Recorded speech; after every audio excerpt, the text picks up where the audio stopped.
Bueno, en primer lugar, agradecer al comité organizador por la invitación y a todos ustedes por estar aquí presentes en una hora difícil. Bueno, la exposición de la doctora Carolina deja bien en claro una cosa, ¿no? Que es la utilización de la biología molecular y específicamente para el diagnóstico, ¿no? Para evitar esos tiempos de espera amplios o de prolongación de las horas hospitalarias en todos los hospitales del país. Bien, hoy en día voy a tocar un tema que tiene que ver mucho con la biología molecular y la innovación y la tecnología que está desarrollándose en todo el mundo. Es el tema que les voy a tratar de tocar. He tratado de resumirlo bastante porque realmente biología molecular ha avanzado tanto y las pruebas moleculares para el diagnóstico de tuberculosis y para la resistencia de la tuberculosis ha avanzado bastante, ¿no? Bien, como primera diapositiva, esto lo encontramos como datos hasta el 2019, existía aproximadamente 1.4 millones de seres humanos afectados por tuberculosis, de los cuales más de 200.000 eran pacientes con VIH. La mayoría de los pacientes con VIH tienen como primera causa de mortalidad la tuberculosis, ¿no? En promedio, en todo el mundo se diagnostican 10 millones de pacientes con tuberculosis por año. Es así que la Organización Mundial de la Salud, como dependencia de la Organización de la ONU, empezó en el 2015 a tratar de organizarse de una manera más, digamos, basadas en la evidencia que se tenía. Al principio la evidencia no era muy clara, teníamos el desarrollo tecnológico para el diagnóstico de la tuberculosis, pero todavía como que no había mucha evidencia con respecto a las tecnologías que se estaban desarrollando. En 2015 hay una estrategia que se llama Fin de la Tuberculosis, que se supone en el 2035 ya no debería haber tuberculosis en el mundo, y que así se planteó en los objetivos globales, ¿no? Para el 2017 en Moscú hubo una reunión ya con los países, digamos, vinculantes de la ONU. Esto fue un hito muy importante porque se establecieron declaraciones políticas y cuando ya son políticas las declaraciones, los países vinculantes ya tienen que acatarlas y establecer sus normas o estrategias en base a esto, ¿no? Ahora, hoy en la última reunión, que fue la más importante, fue la del 2018, en la cual se establecieron las declaraciones políticas. Aquí sí se basaron en los objetivos anteriores formados en Moscú, pero se establecieron 4 objetivos adicionales. Uno de los objetivos claves y que los participantes tomaron en cuenta era que teníamos que vencer a la tuberculosis, pero había que tener cuál era la manera. Así que vieron como objetivo importante y primordial diagnosticar y tratar la tuberculosis. Entonces teníamos que diagnosticar y para eso teníamos que buscar cuáles eran esas herramientas diagnósticas. Si ustedes vieron a China cuando estalló el COVID, ¿no? ¿Han escuchado ustedes la famosa COVID-0 de los chinos? Creo que no se ha hablado mucho por acá, pero los chinos no solamente, digamos, aislaban a la población, sino que utilizaban pruebas moleculares. Y ellos podían barrer a 2 millones o a 1 millón de personas en el lapso de una semana. Y todo lo hacían con pruebas moleculares para detener la transmisión de la enfermedad. Esa experiencia, estoy seguro que se va a tocar de aquí en la próxima reunión que se va a llevar a cabo en el 2003, como parte de estas declaraciones políticas. En estas declaraciones políticas se supone, nosotros hemos debido cumplir en el quinquenio del 2022 más de 40 millones de diagnósticos de tuberculosis, y no solamente para el diagnóstico, sino también para la resistencia antimicrobiana. Bien, no sin antes dejar en claro que la mayoría de los signos y síntomas de la tuberculosis son inespecíficos, son de poca especificidad, lo que puede conducir a errores diagnósticos y tratamientos a veces innecesarios. La metodología tradicional mundialmente conocida para el diagnóstico de tuberculosis es la baciloscopía y hoy en día, en la actualidad, ha sido superado por los métodos basados en la detección del ADN. La detección bacteriológica de la tuberculosis sigue siendo fundamental, permite el diagnóstico correctamente y comenzar con el régimen de tratamiento inmediato. El objetivo, ya se sabe, es aumentar el porcentaje de casos de tuberculosis confirmados bacteriológicamente a través del aumento del uso de las pruebas rápidas moleculares. Esto está planteado en todas las declaraciones políticas que se están haciendo hoy en día y los hospitales, las estrategias nacionales en nuestro país tienen que tomarlas en cuenta. No es que vamos a aplicar pruebas o estrategias, digamos, autónomas. Todo depende mucho de lo que se lleguen a estos acuerdos mundiales. Bien, es así que en el 2020 ya se había lanzado la primera actualización basada en la evidencia, es decir, la OMS ya nos estaba dando recomendaciones basado en todos los hallazgos de evidencia. Al 2020 apareció esta guía que ha sido actualizada en el 2021. Lamentablemente parece que la pandemia del COVID ha disminuido un poco el actuar de estas organizaciones, pero siguen haciendo sus esfuerzos. Dentro de estas guías actualizadas, vemos que aumentaron 3 objetivos. Vamos a ver, le voy a mencionar un poco lo que son hoy en día las clasificaciones de las pruebas moleculares para el diagnóstico de tuberculosis. Hay tres objetivos claros dentro de estas guías consolidadas. Uno que es la utilización de los NAC automatizadas de complejidad moderada, ¿no?, para el diagnóstico y para la resistencia de la rifampicina y la cionacida, y la NAC automatizada de baja complejidad. Hace un momentito vimos una diapositiva de la doctora donde veíamos el equipo de GenExpert, ¿no? Ese GenExpert es clave, creo, para combatir la tuberculosis, pero vamos a ver en qué nivel funciona con mejor, digamos, de manera óptima, ¿no? Y el NAC basado en hibridación de alta complejidad. Lo que quiero mostrarles aquí es que ustedes están viendo que siempre ahora todo se maneja basado en evidencias y las recomendaciones que da la OMS, ¿no? Vemos ahí que también, no solamente en la diapositiva anterior les mostré las actualizaciones de las guías, también la OMS sigue actualizando, pero ahora también ha actualizado cómo implementar las pruebas moleculares para la ayuda diagnóstica. También los tenemos, son guías muy interesantes donde se habla de todas las pruebas moleculares que puedan existir, pero ahora con la diferencia que las clasifica. Antes, hacia atrás del 2015, no se clasificaba muy bien la utilización de las pruebas moleculares, pero hoy en día ya la OMS las ha clasificado en estas guías y podemos verlas incluso para qué nivel para qué nivel de laboratorio nos puede servir, ¿no? Las ha clasificado según el tipo de tecnología, según la complejidad y según el uso previsto. Es importante el detalle de según la complejidad. Ahí es donde la OMS divide las pruebas moleculares en complejidad de baja complejidad, NAP de baja complejidad, NAC de moderada complejidad y NAC de alta complejidad, ¿no?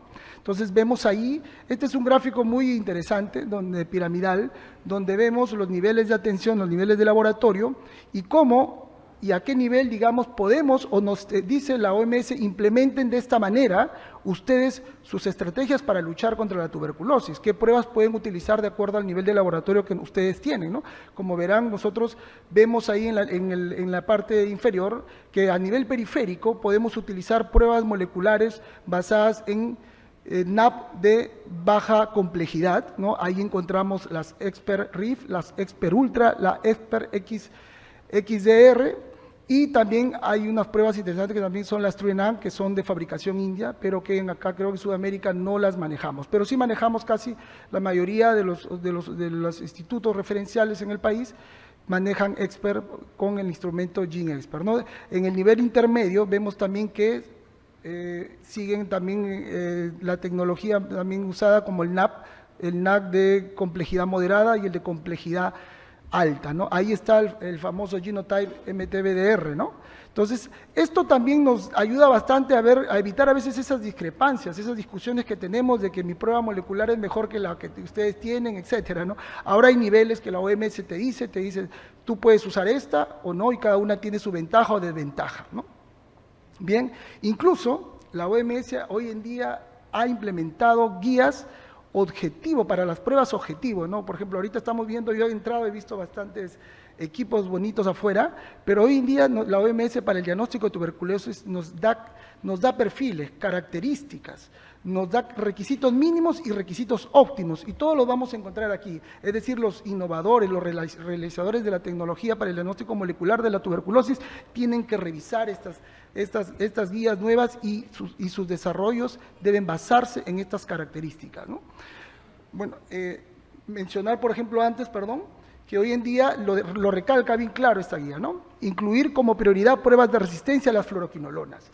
Esto es muy importante porque pareciera que ya las fluoroquinolonas las quieren usar para el esquema 1 y debido al aumento de la resistencia. También les está exigiendo o pidiendo a los laboratorios innovadores que desarrollen tecnologías para el diagnóstico de tuberculosis en niños, que a veces estas pruebas moleculares entonces es difícil diagnosticarlos. Incluir otras muestras clínicamente relevantes, es decir, no solo esputo, sino que también líquido pleural, sinovial, peritoneal, pericárdico, ¿no? Entonces, aquí también hay esas exigencias que le dicen a los desarrolladores, ¿no?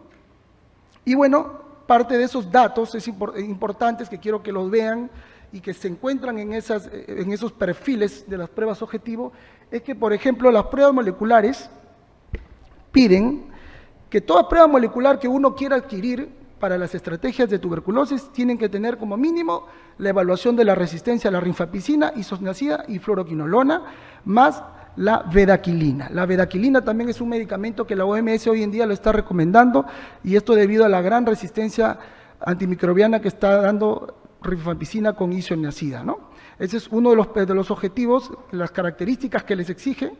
Otra característica es relacionada a la sensibilidad para el diagnóstico de la tuberculosis. Las pruebas moleculares para el diagnóstico deben cumplir como mínimo con una sensibilidad superior al 80%, ¿no?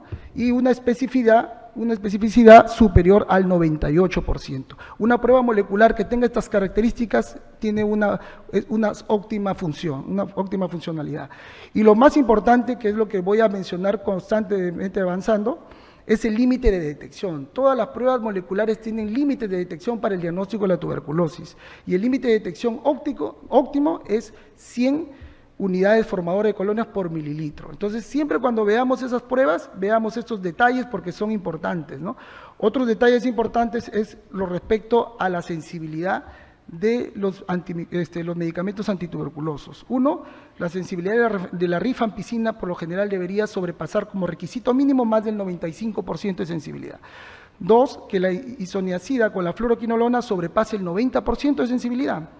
Y las pruebas como bedaquilina para la resistencia a bedaquilina, linezolid, puedan superar el 80%. Entonces, como les repito y les recalco, hoy en día la OMS, basado en todo lo que es las evidencias, está recomendando estas características y objetivos para las pruebas moleculares, ¿no?, que están apareciendo.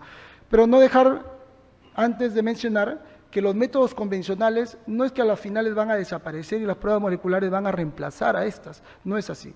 Las pruebas moleculares hoy en día es clara, el diagnóstico solamente deben usarse para el diagnóstico inicial y para la resistencia a fármacos específicos de la tuberculosis. Mas no podemos utilizar pruebas moleculares todavía, no se han hecho muchos estudios y la evidencia todavía no es clara si lo podemos utilizar para el control durante el tratamiento. Estos todavía siguen siendo superadas por la baciloscopía, por el cultivo, siguen siendo necesarios para controlar la respuesta de los pacientes con tratamiento. Entonces, la OMS hoy día recomienda los métodos rápidos moleculares para el diagnóstico.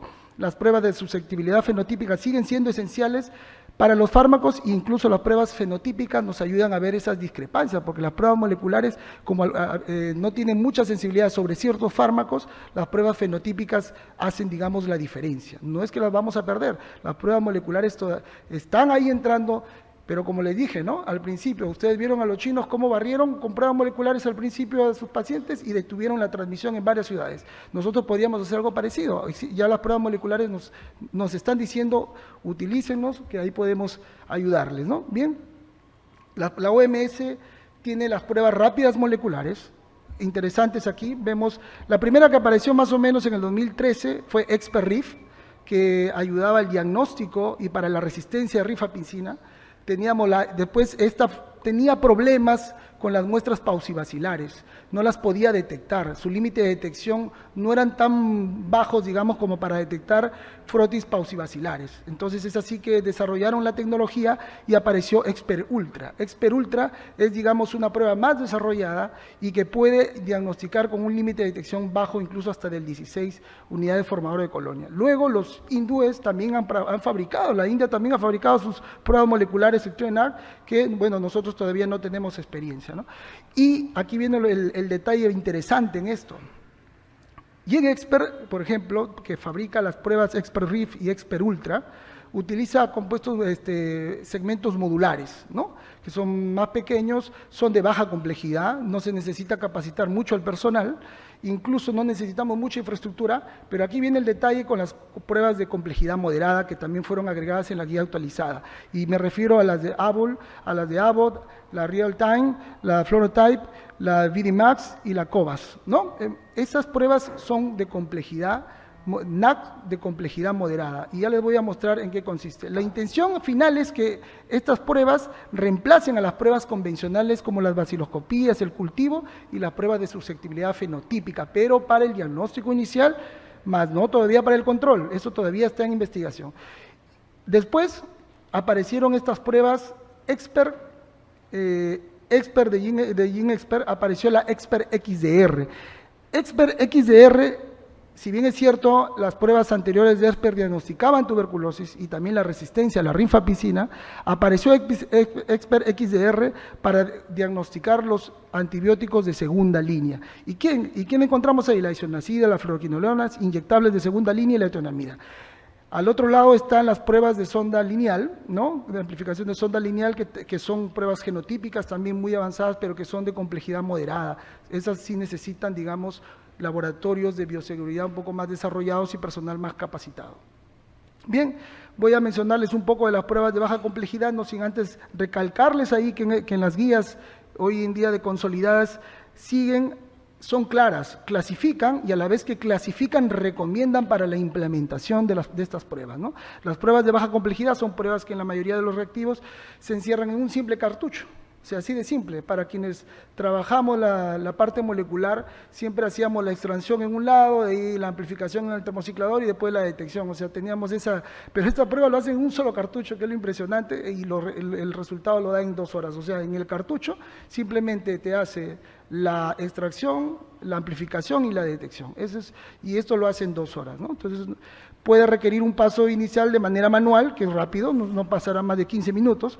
No se requiere infraestructura especializada en bioseguridad, solo se requiere habilidades básicas de laboratorio, ¿no? Bien, he traído aquí un cuadro comparativo relacionado a GeneXpert. No es que le esté haciendo publicidad a GeneXpert, pero realmente yo me estoy guiando a la clasificación que la OMS estaba planteando y que es para todos los países. ExpertRIF cuando apareció tenía un límite de detección de 113 unidades formadoras de colonia por mililitro, pero tenía los problemas con las pruebas con los frotis paucibacilares, no los podía a veces diagnosticar. Es así que aparece Expert Ultra con un nivel de detección de 16 unidades formadoras de colonia por mililitro y esto ha logrado aumentar la sensibilidad, ¿no? Luego aparece Expert en el 2021, al menos ha aparecido en la guía, ¿no? XDR, con una sensibilidad de 136 unidades formadoras de colonias, pero con una cosa muy importante. Primero tú tienes que diagnosticar microbiológicamente la bacteria, ya de ahí tú le vas a hacer esta prueba de sensibilidad antibiótica que es extendida no solamente a isoniazida, sino también a los fármacos de segunda línea. Vemos ahí abajo la sensibilidad y especificidad para el diagnóstico, por ejemplo, de ExpertRIF. La sensibilidad llega al 85%, para el diagnóstico del complejo micobacteriano de tuberculosis y de ultra el 91%, ¿no? En las muestras paucibacilares, eso es lo que yo le venía diciendo, ¿no? Como Expert, a ver, ahí, las muestras paucibacilares, miren, en 61% de sensibilidad, pero ultra lo superó con 78%. Esto nos ayuda más que todo a diagnosticar rápidamente al paciente y darle su tratamiento desde el primer nivel de atención. No necesitamos esperar, inmediatamente se le da el tratamiento a estos pacientes, ¿no? Y el Expert XDR tiene sus sensibilidades siguientes que después les voy a mencionar. Bien, este es el principio, digamos, molecular. Vemos este es un módulo, este es el módulo que tenemos un módulo y lo trabajamos excelentemente. El principio tecnológico básicamente utiliza sondas moleculares, ¿no? Que emiten fluorescencia cuando llegan a su objetivo, ¿no? Estas se aperturan y emiten la fluorescencia. Todo eso sucede en este cartucho que ven en la imagen y el diagnóstico, la detección lo hace simplemente el software. Esto pruebas máximo 2 horas. Bien.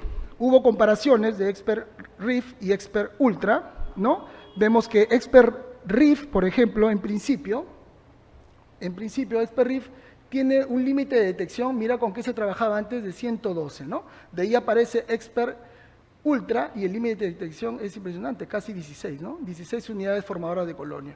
Entonces, aquí la detección era superior a la anterior. Entonces, esto nos ha ayudado bastante para diagnosticar, y esto nos ha llevado a que la sensibilidad sobrepase el 80% que requiere la OMS para el diagnóstico, ¿no?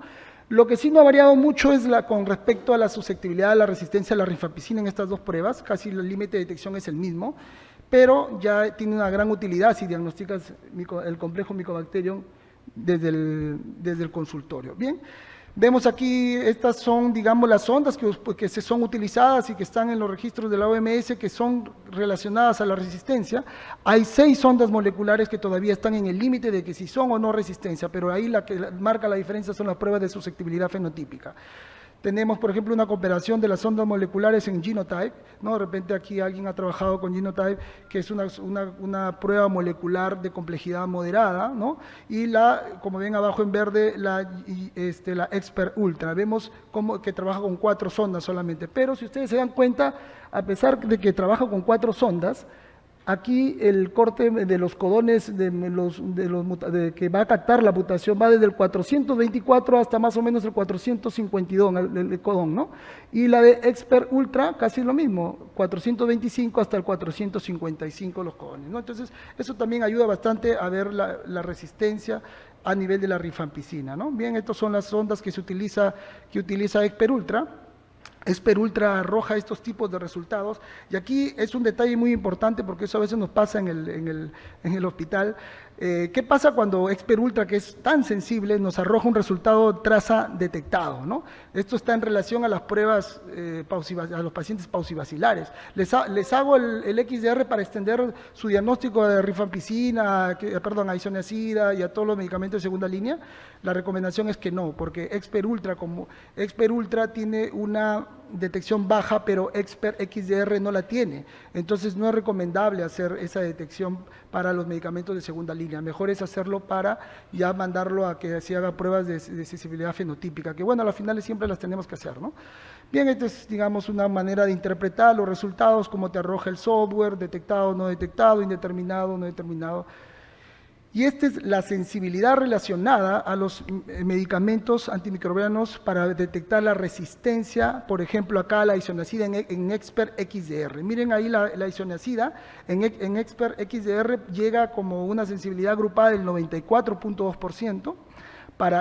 La sensibilidad para las fluoroquinolonas llegan a una sensibilidad del 93%. Si ustedes recuerdan, las fluoroquinolonas, según el perfil anterior, debería más o menos sobrepasar el 80%, aquí ya lo está sobrepasando en el 93%, o sea, esta prueba molecular ayuda bastante. Y acá tenemos, por ejemplo, para la sensibilidad a la amicacina, que llega a una sensibilidad agrupada del 86%. Por si acaso, todos estos de acá son metaanálisis, revisiones sistémicas que la OMS hace y que tiene que hacerlas para poder clasificar a las pruebas moleculares y decir si la puedes utilizar en tal nivel o no, ¿no? Vemos acá otra resistencia a la letionamida, tiene una sensibilidad del 98%, en relación obviamente todos estos estudios son en relación a un patrón estándar de referencia. Bien, es así que las recomendaciones de la OMS son claras, no las voy a leer todas ahí, pero sí las recomiendan en conclusión para el diagnóstico inicial de tuberculosis como para la resistencia a la rifampicina y isoniazida. Y el Expert XDR la indica para extender el diagnóstico a los demás antibióticos antituberculosos. Bien, ahora, me viene bastante a la mente lo que hacían los chinos, ¿no? Los chinos barrían prácticamente a los pacientes. Y es que ellos usaban esto, ¿no? Esto simple, esto es entre comillas simple, pero hay pruebas NAP automatizadas de complejidad moderada. Estas ya son módulos grandes. Por ejemplo, ahí he visto un equipo Covance afuera. Covance tiene su equipo. Y Covance, por ejemplo, Roche Covance tiene su prueba también molecular que diagnostica Mycobacterium, y aparte que diagnostica, también te diagnostica resistencia a rifampicina, y puedes trabajarla en bastantes muestras, hasta 94 muestras se puede procesar en 5 horas. Por ejemplo, About te lo puede procesar 94 en 7 horas, VDMAX hasta 4 horas 24 muestras, y FluoroTime 94 muestras más o menos en 4 o 5 horas, ¿no? Entonces, vemos cómo se puede trabajar con mayor cantidad de muestras, pero obviamente estos laboratorios tienen que ser un poco más, con mayor bioseguridad y lo importante, ¿no?, que tiene que tener bastante la logística para transportar las muestras desde los centros de la periferia, ¿no? Es así que aquí he sacado un cuadro de los límites de detección de todas las pruebas de complejidad moderada. Para mí es un detalle muy importante. Si ustedes ven a Real Time de About, tiene un límite de detección de 17 unidades formadoras de colonia, que es casi como el Expert Ultra, ¿no? Pero es bien bajo, o sea, puede detectar muy bien. Pero miren a Becton Dickinson Max o BD Max, ¿a cuánto llega? 0.5 unidades formadoras de colonia, o sea, impresionante, cuánto el límite de detección bien bajo para detectar. Aquí con esta prueba la OMS incluso ha recomendado de que ahora sí se hagan estudios en niños, porque los niños detectar micobacterios es difícil y estas pruebas pueden cambiar, digamos, la sensibilidad, van a aumentarla, ¿no? Esos pacientes, los niños es bien difícil encontrar, pero aquí vamos a aumentar los diagnósticos. Tenemos la de Fluorotime, 15 unidades, tenemos la de Roche, 7.6 unidades formadoras de colonia por mililitro. O sea, son límites de detección que se cumplen, recuerdo a la OMS, y va muy bien, ¿no? Bien, acá hay una comparación, un gráfico comparativo, ¿no?, para ver la sensibilidad de Expert Ultra, por ejemplo, en relación a las demás pruebas. Por ejemplo, la sensibilidad global, digamos, es de 90% para el diagnóstico de tuberculosis, y acá podemos ver las NAC de complejidad moderada, todas las que les he mostrado anteriormente, la BAO, Real Time, todas, miren hasta dónde llega, 93% de sensibilidad. Realmente la diferencia no es mucha, pero ahí están, las dos están superando los límites de detección de la sensibilidad, sobre todo que recomienda la OMS, ¿no? Tenemos otra, por ejemplo, otra prueba. Tenemos aquí para la resistencia a la rifampicina, podemos ver que la sensibilidad de Ultra es del 94% y la prueba combinada de todas las NAC de complejidad moderada llega al 97% para diagnosticar la resistencia a rifampicina. Vemos también la resistencia a isoniazida, vemos que las NAC llegan al 86% de complejidad moderada. Y por último, ya terminando, vemos los ensayos de sonda lineal, que es la Genotype. Mencionar que simplemente el límite de detección es de 160 unidades formadoras de colonia, y no se olviden que Genotype utiliza una tecnología distinta a las pruebas moleculares que les mencioné anteriormente. Las otras utilizan PCR en tiempo real, esta utiliza PCR en punto final, ¿no? Y son de mayor compleja, pero tienen mayor número de sondas moleculares, ¿no? Y bien,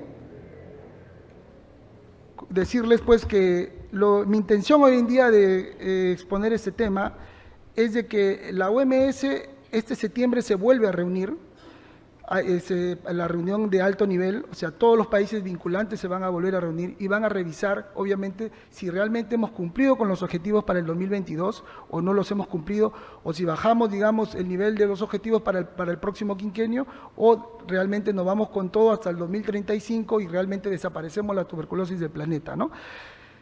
Lo que sí estoy seguro van a ver los expertos en Nueva York, que ellos van a tener que evaluar obviamente las guías, las van a seguir actualizando, y nosotros como representantes de laboratorio, de los laboratorios de todo el país, debemos estar actualizados con la evidencia que van a publicarse después de estas reuniones, las actualizaciones de las guías y la implementación de todo, de cómo podemos implementar estas pruebas moleculares, ¿no? Bueno, esto ha sido todo. Es interesante este tema, así que hay bastantes guías por revisar ahí para tenerlas en cuenta. Gracias.